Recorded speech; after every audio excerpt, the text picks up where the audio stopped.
Graça e paz do Senhor Jesus. Bom dia, boa tarde, boa noite. Não sei que hora que você vai ver esse vídeo, né? Bom dia, povo abençoado do Senhor, né? Gente que tira um tempo do seu dia para aprender a palavra, saiba que ganhou o dia, porque o Senhor vai te abençoar o dia todo. Amém? Bom, vamos lá. Continuando nossos estudos, né? Nós vamos gravar hoje Daniel capítulo 5. Dessa vez a história não é mais com Nabucodonosor. Provavelmente o Nabucodonosor já tinha partido, já tinha morrido, e quem tomou o reino, no caso, era o filho dele chamado Belsassar. E esse Belsassar deu um grande banquete lá no palácio dele para os seus nobres, e lá ele tomou muito vinho, né? Encheu a cara, como dizem, né? E enquanto ele bebeu o vinho, até aí não estava tão sério o problema, mas ele pediu para que trouxessem da casa do Senhor as peças que tinham sido tiradas lá de Israel, lá do templo de Israel, e tinham sido trazidas para a Babilônia. Ele pediu para que trouxessem aquelas taças para que eles tomassem o vinho naqueles compartimentos, naqueles copos santos, porque eram do Senhor. Ou seja, ele não respeitou e ele simplesmente continuou se embriagando com as taças de ouro que tinham sido tomadas do templo do Deus Altíssimo. E o rei, seus nobres, suas mulheres, suas concubinas, né, fazendo aquela farra, beberam nas taças.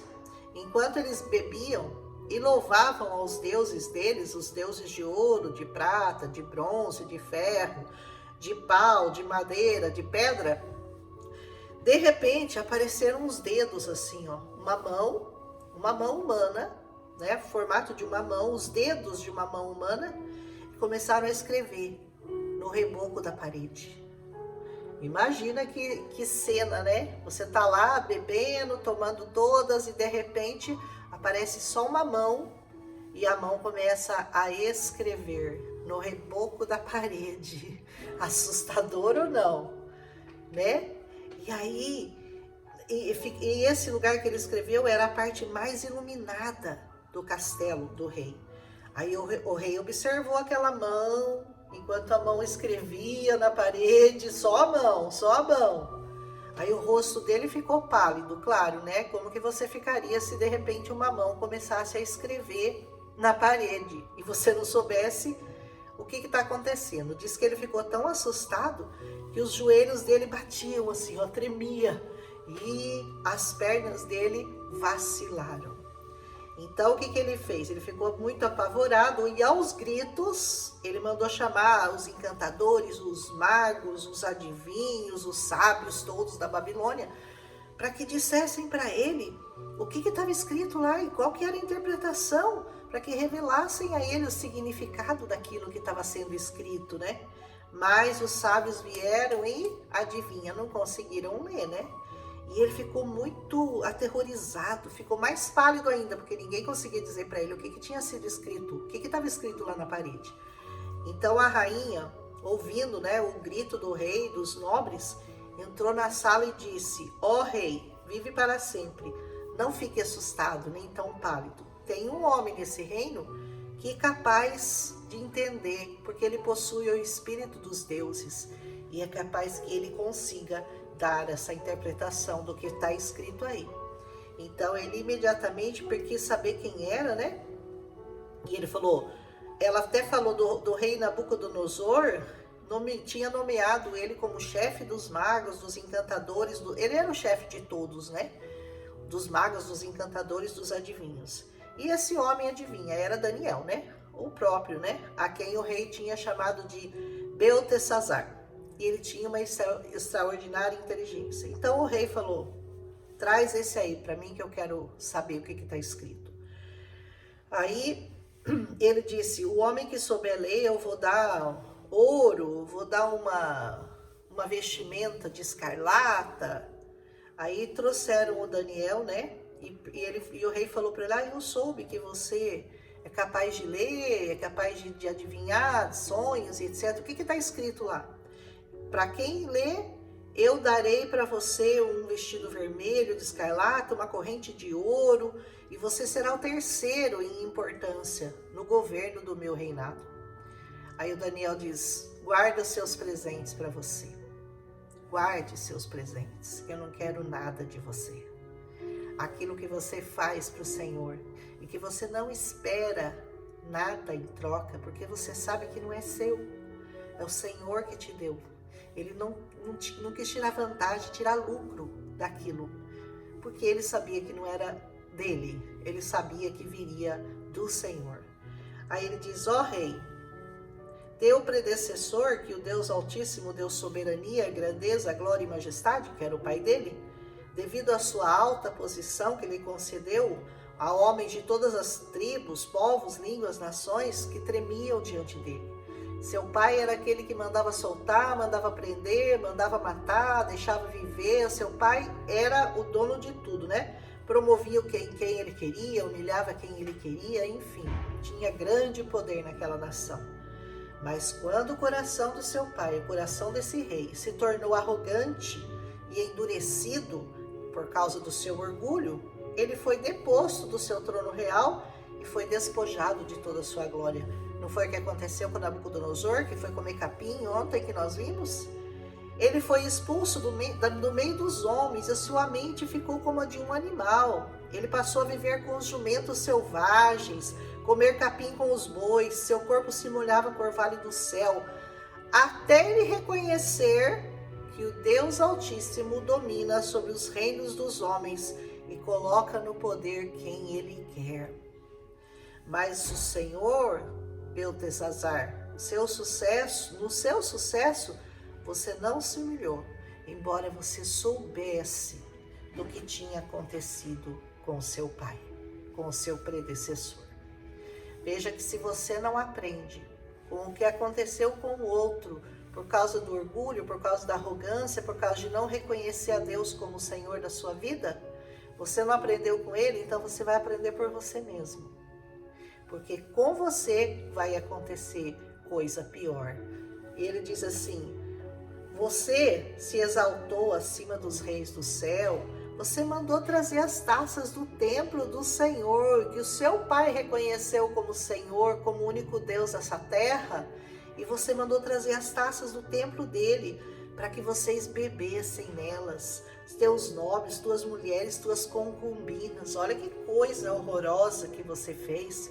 Você foi fazer coisa nojenta, coisa impura nas taças do Senhor, daquilo que foi consagrado ao Deus Altíssimo. Ai daquele que toca, né, nessa palavra, que toca nas coisas santas, nas coisas sagradas do Senhor. Ai daquele. E ele diz, louvaste os teus deuses de prata, de ouro, de bronze, de ferro, de madeira, de pedra, que não podem ver, que não podem ouvir, que não conseguem entender nada. Mas não glorificastes a Deus, aquele que sustenta em suas mãos a sua vida e todos os seus caminhos. Ao invés de você reconhecê-lo, depois de tudo que você viu que aconteceu com seu pai, e o seu pai ficou comendo capim 7 anos e reconheceu que Deus era o Senhor. E depois ele ter reconhecido você, em vez de fazer o mesmo, não, você se tornou orgulhoso como ele, arrogante como ele, prepotente como ele, soberbo como ele, injusto como ele. Ou seja, você não aprendeu nada e ainda cometeu esse ato de pedir para pegarem as taças lá do templo de Jerusalém para você beber nelas, você e as suas concubinas. Por isso ele enviou a mão. Por isso o Senhor enviou essa mão que escreveu essas palavras que estão escritas. Mene, mene, tekel, parsim. Mene, mene, tekel, parsim. Esse é o significado. Mene, Deus contou os dias do teu reinado, determinou o seu fim. Tekel, foste pesado numa balança e você foi achado em falta. Pérez, teu reino foi dividido e foi entregue aos medos e persas. Que dura sentença, né? Olha só, Deus contou o seu reinado e determinou o seu fim. Por quê? Porque você foi achado medido pesado numa balança e você foi encontrado como uma pessoa injusta. Ah, meu Deus. Então, por ordem de Beltesazar, vestiram Daniel, ele cumpriu a promessa, né? Vestiram Daniel com manto vermelho, puseram a corrente no pescoço dele e o proclamaram o terceiro em importância no governo do reino. Mas, o que aconteceu com Beltesazar? Naquela mesma noite, o rei dos babilônios foi morto. Não diz que ele morreu, ele foi morto. Alguém o matou. Por quê? Em seguida, Dario, o Medo, né, apoderou-se do reino com a idade de 62 anos. Aqui vai começar o reinado do rei Ciro, Dario, né, o Medo, o rei da Medo-Pérsia. Gente, é muito sério quando você não respeita as coisas do Senhor e você usa das coisas do Senhor como se elas fossem coisas normais, coisas corriqueiras, ou quando você não vê o que aconteceu com o outro e que pode acontecer com o outro, com você mesmo. Quando você deixa a sua ganância, sua soberba, sua prepotência, sua arrogância, não deixar você enxergar que você não é nada, que você é pó, que você vai voltar para o pó, que você é simplesmente um mortal e que você precisa reconhecer ao único Deus verdadeiro como Senhor da sua vida, para que o seu reino não seja tirado, para que as coisas que você mais ama não sejam perdidas. Você pode não ter um império, você pode não ter um reino, mas você tem uma família, você tem coisas importantes que você preza, que você ama. Cuide delas, cuide dessas coisas, sabe como? Com humildade, com amor, reconhecendo que o Senhor é o único Deus que pode te sustentar aqui e na eternidade. Que nós aprendamos hoje com Beltesazar a não zombar das coisas de Deus, para que nenhuma mão venha escrever meme, mene, tekel, parsim. Aleluia! Que nós possamos estar com os nossos olhos voltados ao Senhor, hoje e sempre. Aleluia! Deixa seu comentário, não esquece de deixar o like. Eu agora comecei a falar isso porque todo mundo não deixa. Às vezes eu tenho 50 visualizações e 2 likes. Ai, vocês esquecem, né? Então, por favor, um comentário ajuda o canal, um compartilhamento ajuda o canal, um like ajuda o canal, tá bom? Eu não vou ganhar nada com esse canal não, viu? Eu só vou ajudar pessoas a compreenderem essa palavra, a beleza dessa palavra, porque essa palavra, ela é muito linda e ela tem que ser espalhada, ela tem que ser propagandeada, ela tem que ser difundida para todos aqueles que leem e falam assim: ai, não vejo nada de bonito na Bíblia, a Bíblia não parece interessante. Gente, essa Bíblia não parece interessante para você? Essa Bíblia é muito interessante, é maravilhosa, do começo ao fim. Nós estamos aqui já em Daniel e até hoje não teve nenhum capítulo que nós não tivéssemos algo para aprender com o Senhor. Amém? Um abraço e até amanhã com Daniel capítulo 6.